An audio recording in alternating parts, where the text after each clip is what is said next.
જુઓ મિસ્ટર પરીખ, અત્યાર સુધી મેં તમારી દરેક વાતમાં હામાં હા કરી છે. એક પણ સવાલ કર્યા વગર તમારા દરેક પ્લાનને મેં મારી આવડત મુજબ સક્સેસફુલ બનાવ્યા છે. ઘણા બધા અપમાનો પણ સહન કર્યા છે, પણ હવે નહીં. હું મારી જાતને, મારી લાગણીઓને એક હદથી વધારે ઇગ્નોર નહીં કરી શકું. અને લાગણીઓ આપણા વશમાં નથી હોતી મિસ્ટર પરીખ. કોઈના પ્રત્યેની લાગણી એ માણસના સ્વભાવ, એની ક્વોલિટી અને ખાસ તો એના આપણા પ્રત્યેના વર્તનના કારણે આપોઆપ આવી જતી હોય છે. હા, માન્યું કે તમારા કારણે જ હું કૃષ્ણ જીવનમાં આવી,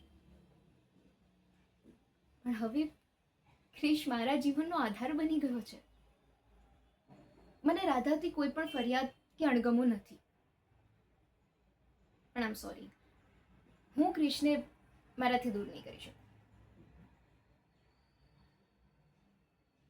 વોટ? તમે મને ધમકી આપી રહ્યા છો? મિસ્ટર પરીખ, તમને એ તો ખબર હશે ને કે તમને અત્યાર સુધી જે જીત મળી છે એ મારા કારણે છે. મેં રિસ્ક લઈને બધા કામ કર્યા છે.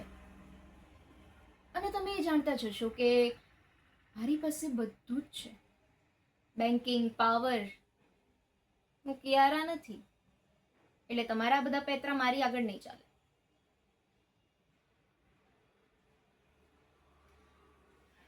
સી, હું તમારો રાધા પ્રત્યેનો પ્રેમ સમજી શકું છું. એક બાપ તરીકે તમે રાધા માટે જે કંઈ પણ કર્યું છે અથવા કરી રહ્યા છો એ બધું જ યોગ્ય છે. પણ તમે હકીકતને જેટલી જલ્દી અપનાવી લેશો ને એટલું જ તમે આ દ્વિધામાંથી બહાર નીકળશો મિસ્ટર પરીખ.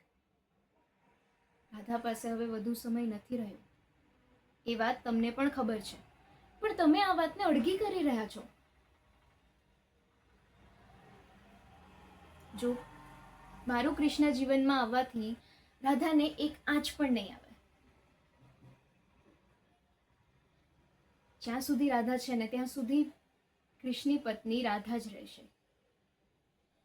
હું તમને વચન આપું છું કે જ્યાં સુધી રાધા જીવે છે ત્યાં સુધી હું કૃષ્ણની પત્ની નહીં બનું.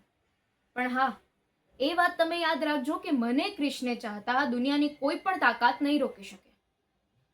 કોઈ પણ નહીં.